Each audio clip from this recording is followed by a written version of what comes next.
The Equitable Life Assurance Society presents This Is Your FBI.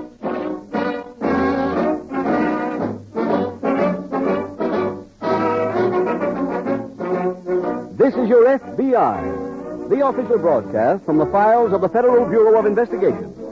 Presented transcribed as a public service by the Equitable Life Assurance Society of the United States and the Equitable Society's representative in your community.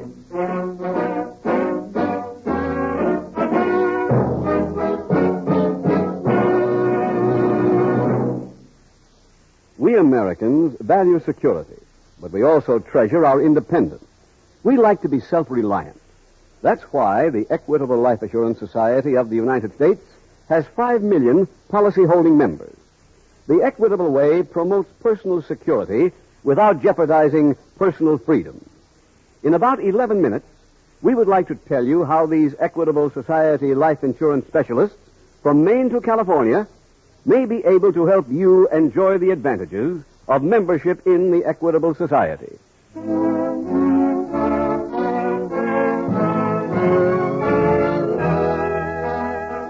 Tonight, the subject of our FBI file, Fraudulent Bankruptcy. Its title, Manhunt.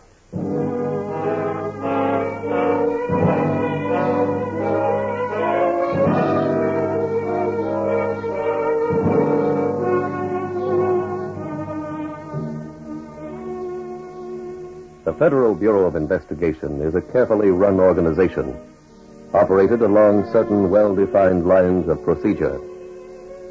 One of those precepts is that every unsolved case must be reported on at least once every 45 days. That means the search for a criminal is relentless. Another important point is that not a single fact, no matter how small, shall be overlooked in an investigation. Somewhere in every case, there is one element which prevents it from being the perfect crime. That element may be the lack of an alibi. It may be a fingerprint, a fad or foible of the suspect, or even such a tiny link as appeared in the case you are about to hear. A case which saw a man disappear, saw him vanish completely.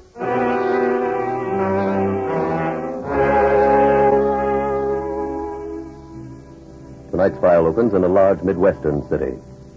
It is late afternoon as a short, conservatively dressed man walks along Main Street and enters a flower shop.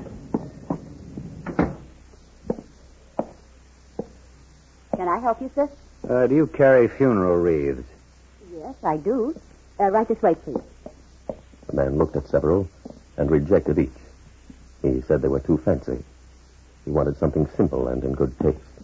Perhaps this one. Exactly. That's the one I want. It's $10. Very well. I'd like it delivered to this address as quickly as possible. Madison Street? Near the river. I have to be in that neighborhood in about an hour. Oh, could I trouble you to bring it? Surely. I'll be waiting out front for you. And here's your money.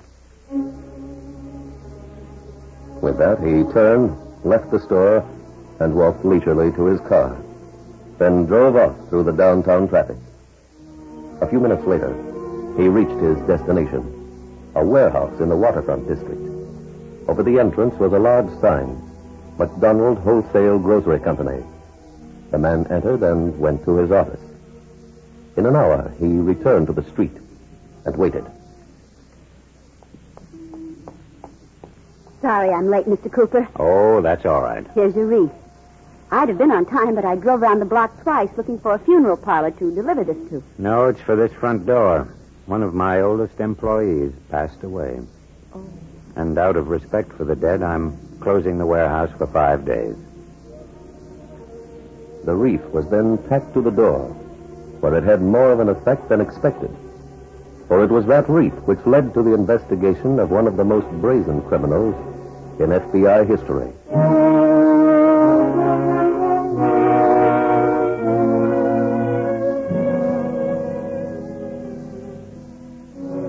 A few days later, at the local FBI field office, Special Agent Jim Taylor was leaving his desk when Agent Bob Vernon called him.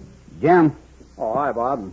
the SAC has a special assignment for me, and he asked me to turn over what I've been working on. What is it?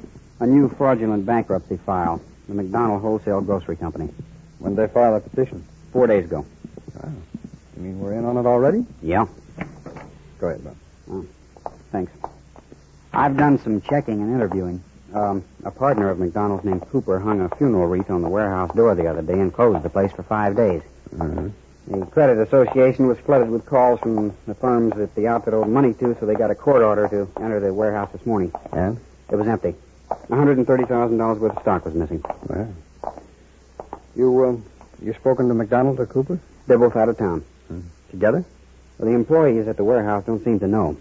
McDonald left on vacation 3 weeks ago, and Cooper took off after hanging the wreath. But no one knew how to contact either man. Oh, that elevator over there is coming down. Come on. What do the books look like? They're gone. So are all the files. Did you get any background on either man? McDonald's been in the business a long time, has an excellent reputation, or had one up to now. The older employees at the warehouse told me he was doing quite well till about a year ago. Well, what happened then? Oh, nothing serious. His credit rating was good, but he was pressed for cash. Along came this Cooper and bought in. Did you find out anything about him? He seemed to know his business, and bit by bit took over the reins from McDonald. Going down. Yeah. Well, I guess the first thing to do is interview those partners. Go ahead, Bob.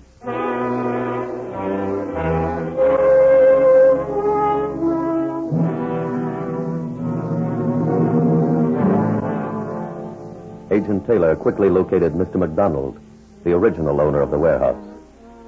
He told about becoming a figurehead in his own business, with his new partner, Andrew Cooper, taking gradual control. Investigation proved that to be true.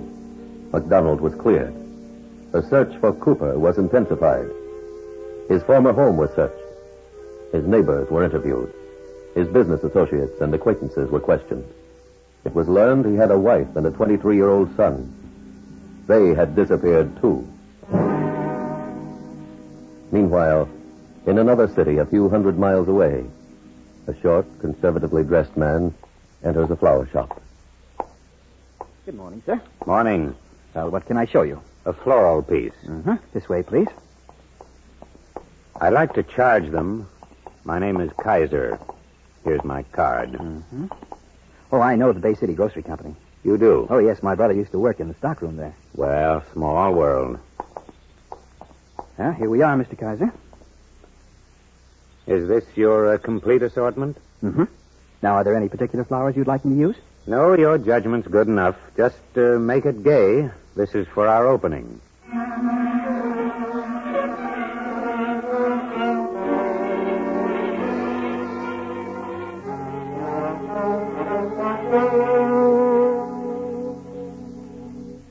Jim, I'm finished with that special assignment. Oh, that's fine, Bob. Your bankruptcy file's still open.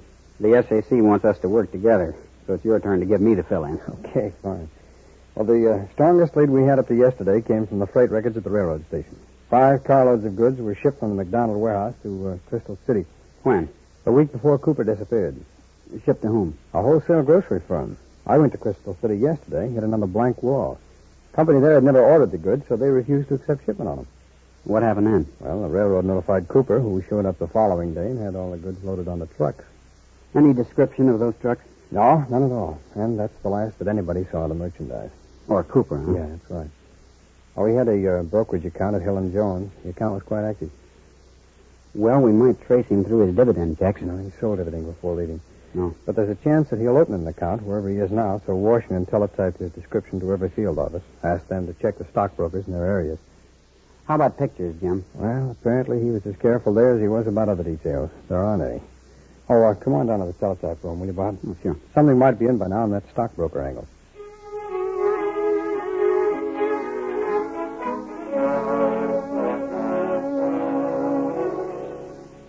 That lead, like the others, petered out. The following week, the metal filing cabinets removed from the McDonald's Wholesale Grocery Company were discovered at a second-hand office supply store. They were empty. The owner had bought them from Cooper and paid by check. The check had been cashed at a local hotel.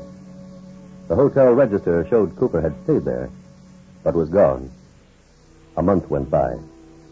2 months. A year. Cooper's neighbors were re-interviewed. His personal and business friends were questioned again. No one had heard from him. Then, one evening in Bay City, the door of a warehouse opened, a wholesale grocery warehouse. And the short, conservatively dressed Andrew Cooper, alias Andrew Kaiser, stepped into the street. As he crossed the sidewalk to his car, he saw a policeman approaching. Good evening, officer. Oh, Mr. Kaiser. Cooper walked to his car, got in, stepped on the starter, and drove off.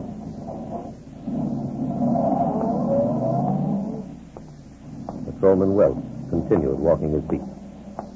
When he reached the corner, he walked to a green iron box on the lamppost, opened the door, and picked up a phone. Welch calling in. No, not a thing, Sergeant. Yeah, that's right. Well, no news. Sergeant, you still there? An explosion, a grocery warehouse. The front wall blew out. There's a fire starting. Tell them to send everything they've got.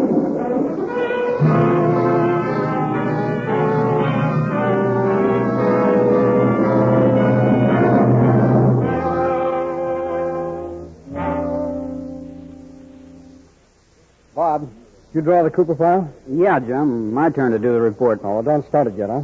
Why not? We just got a memo from the resident agent covering Bay City. On Cooper? No, on a fraudulent bankruptcy case. Here it is. A firm named the Bay City Grocery Company was owned by two partners, Mr. Allen and a Mr. Kaiser.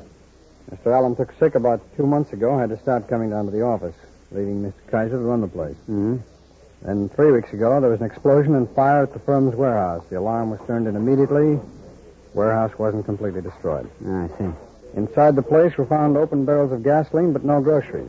Investigation showed the firm was an old established company with good credit up to about 2 years ago when Mr. Kaiser bought in. Familiar pattern. Yeah. Even down to the detail of Mr. Kaiser now having left with destination unknown.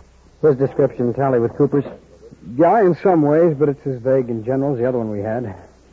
This will help more, though. Hmm? It's the warehouse receipt that Kaiser signed.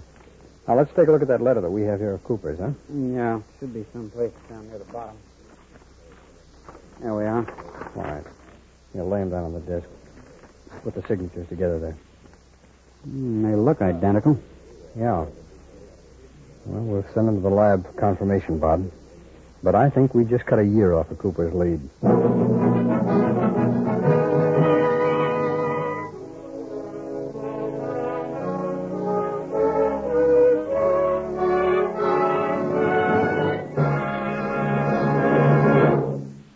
We will return in just a moment to tonight's exciting case from the official files of your FBI. But now we'd like to have you hear from Mr. Walter Roberts, a member of the Equitable Society for 3 years. Mr. Roberts, what was it that interested you in joining the Equitable Society? Mr. Keating, my wife and I were listening to this program about 3 years ago, and we heard about a life insurance plan that appealed to us. And so I telephoned your local Equitable office, and one of your representatives came around to give us more information. He certainly knew what he was talking about. I felt here was a man I'd like to do business with. Well, that's typical of Equitable Society men everywhere, all 8,000 of them. They strive to be helpful. They try to make friends and earn your confidence. Well, we have complete confidence in our Equitable agent. You can have. The typical Equitable Society agent has selected life insurance as a career. He is given special training. He knows the facts and the advantages of every type of equitable life insurance. And back of him, supporting him with any additional information he may need, is a staff of highly trained experts in the Equitable Home Office. This is a group of specialists, actuaries, technicians, and economists. No matter what your insurance problem may be, if security and peace of mind for yourself and your family is your object, your local Equitable agent will be glad to discuss your problem with you at any time and without any obligation. Consult your local telephone directory for the name of your local Equitable Society representative. Or write to the Equitable Society, care of this station. That's EQUITABLE. The Equitable Life Assurance Society of the United States.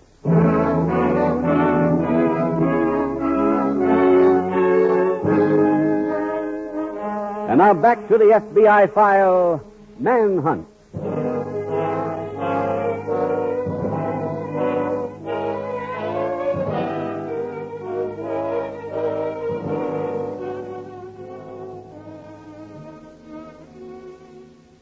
Few Few people become professional criminals for any single reason. Greed may be a dominant cause in many, insecurity in others, and hatred of society in a proportion of the remaining cases. Some students of crime point to another reason seldom mentioned: the decline of religion. Study after study of religious training among criminals prior to their arrest show almost none with interest in or knowledge of any religion. One of the tenets of any form of worship is the golden rule of doing unto others as you would have them do unto you. Obviously, no criminal lives by that code. Mainly because, as the figures show, the great majority were never taught the basic concepts of any religion.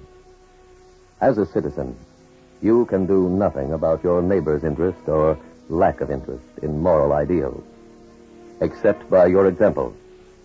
However, if you are a parent interested in preventing your child from becoming a criminal of tomorrow, invest your time, your effort in helping him learn the truths of religion.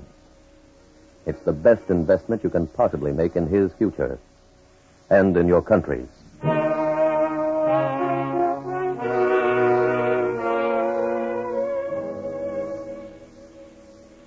Tonight's FBI file continues in Bay City. Special Agents Taylor and Vernon meet after their first day of investigating the new crime. Jim, you got anything? Yeah, a little. Not enough. When Cooper left, he borrowed a car from a neighbor.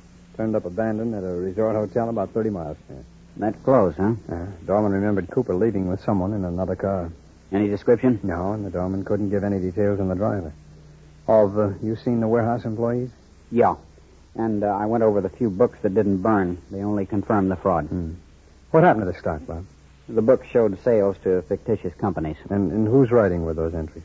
The bookkeepers, but made on instructions from Cooper. Here's her sworn statement. Thanks. And I also got a statement from Cooper's partner. He wasn't in on any conspiracy. An exact duplicate of the other job. Yeah. You get any details on Cooper's personal life? Yeah, a few. He lived in a suburb called Glenview. In his own home? No, furnished rental. I went through the place this afternoon. He didn't even leave an old newspaper. You talked to any of his neighbors? No, not yet. I bought a city map of Glenview, though. Mm-hmm. Let's see now. Yeah. Here. This is where he lives, so let's fan out from there.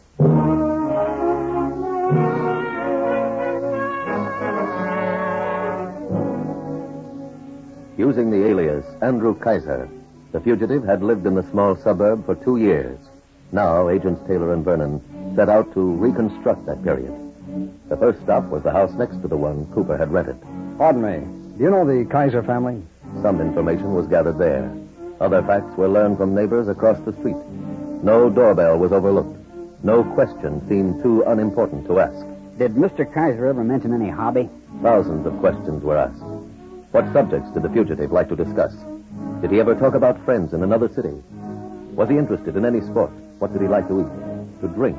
What habits did he have? Every answer was recorded and added to the file. Would you know if Mr. Kaiser ever belonged to any club? After covering the neighbors, Agents Taylor and Vernon visited the tradespeople in the area. The laundry the Cooper family patronized, the corner newsstand, the milkman. Everyone who saw or spoke to the fugitive. Can you remember any of his visitors? Then came visits to Cooper's former business acquaintances. Restaurants he frequented were called on. Waiters interviewed, bartenders, hat-check girls. Each day, the two agents continued their search for facts.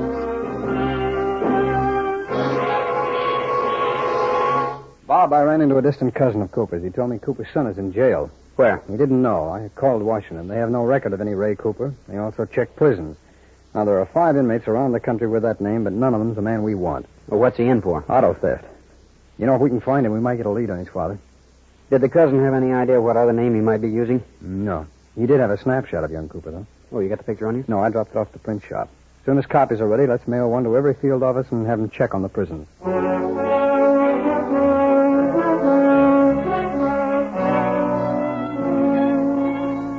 Brilliant, intuitive deductions play a part in some cases. But for the most part, the answer is plain hard work. The hundreds of prisons and jails in the country were checked. A teletype was received from the warden of a prison in a nearby state. Ray Cooper, alias Ray Wilson, was an inmate there. Agent Taylor left immediately for the prison. Want to see me? Yes, Cooper. My name's Wilson. All right. That part doesn't matter. I'm a special agent of the FBI. They told me. I'd like to ask you a few questions. About what? Your father? You know where we can locate him? I might. Well, we'd like to find out. I'll bet. Will you tell us? Make me an offer. I owe this college 5 more years. You mean you want to trade the information on your father? What else? I can't make any deals. And what's in it for me? It'll go into your record. I don't need any gold stars on my report card. Cooper, this is a list of visitors you've had, mail you've received or sent. My old man's too smart to write me here. Yeah, so I see. But you've corresponded frequently with a Miss Clara Brady. Who is she? She lives at the Berkshire Apartments at Springfield. Cooper, do you intend to answer any questions about Miss Brady? Okay. Taylor, you can return the prisoner to his cell.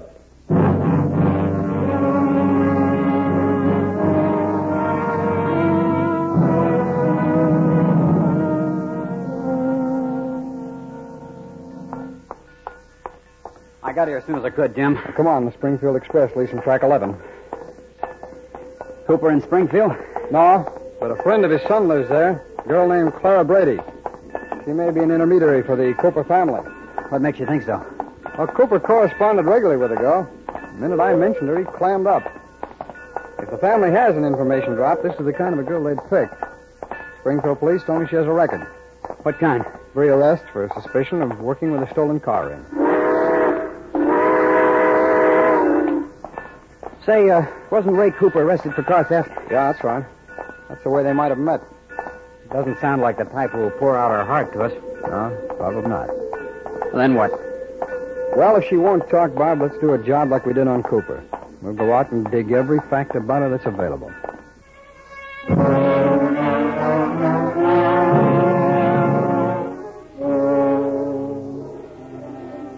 Bob, I just saw Miss Brady.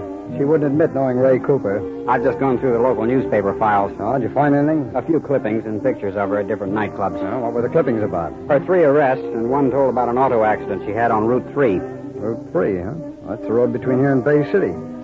Maybe Cooper was with her. Let's check that accident report.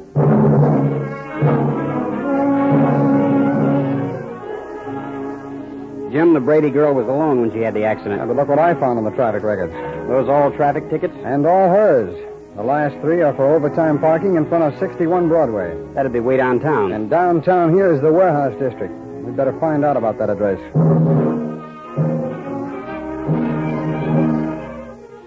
Bob, 61 Broadway's a warehouse. Whose? The White Company. Let me get a look at that phone book.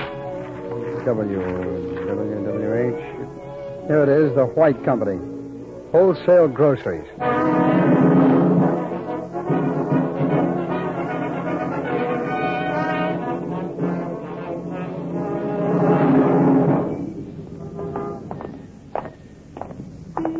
Yeah, this is it. 61. No trucks at the loading platform. All the windows are closed. It's only 3:15. Everybody couldn't have gone home. Hey, Bud. You call me? Yeah. We're special agents of the FBI. Here are my credentials. Well, what do you want me for? Nothing. Who's that funeral wreath for? The White Company. The warehouse looks closed. Well, it can't be. Mr. Crawford called for this a little while ago. Mr. Crawford? He's the boss.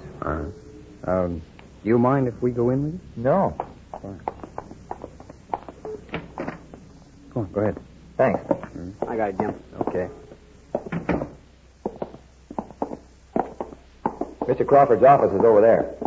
You seem to know this place pretty well. I was here about a month ago. Mr. Crawford got some flowers when he bought the place. We were so jammed then you could hardly get through. Huh? He's in here. Well, son, I see you finally got here. Yes, Mr. Crawford. Did it take 3 of you to deliver 1 wreath? No, we came to see about something else. We can wait till you're through with him. All right. They tell them to charge the wreath, and here, this is for you. Thank you, Mr. Crawford. Now, gentlemen, what can I do for you? You can get your hat and come with us. What? We're special agents of the FBI, Cooper. This is a warrant for your arrest.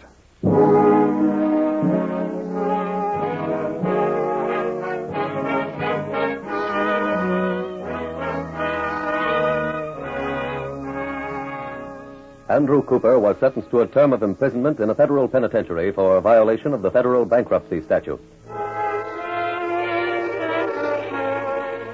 And so another criminal career was closed by the relentless work of the Federal Bureau of Investigation. As you have heard, this file remained open more than 2 years. During that time, Andrew Cooper continued his illegal activities in the belief he had at last found a way to commit crimes and escape unpunished. That day will never come. In some cases, apprehending a fugitive is an even longer job. But no matter how many years it takes, no matter how much manpower must be expended, no FBI file is ever closed until the crime is solved.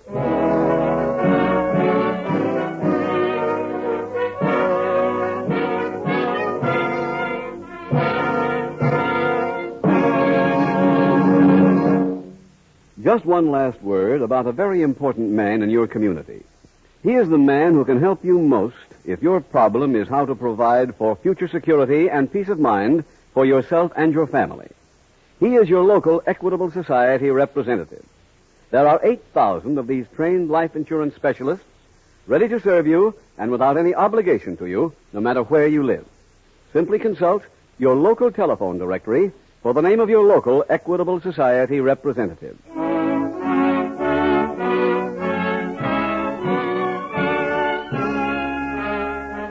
Next week, we will dramatize another case from the files of the Federal Bureau of Investigation. Its subject, armed robbery. Its title, Hot Ice.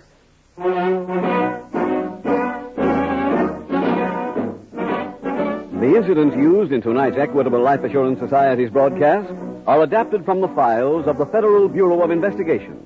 However, all names used are fictitious, and any similarity thereof to the names of places or persons, living or dead, is accidental. Tonight, the music was composed and conducted by Frederick Steiner. The author was Jerry D. Lewis.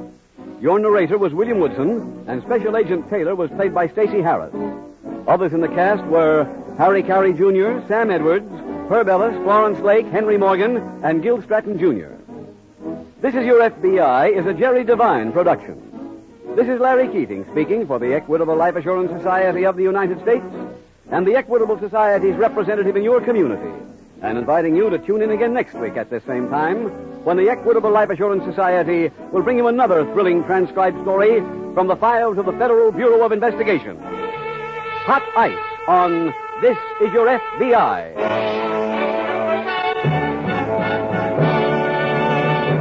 Stay tuned for the adventures of Ozzie and Harriet. There's fun for the whole family when Ozzie and Harriet come your way next. This program came to you from Hollywood.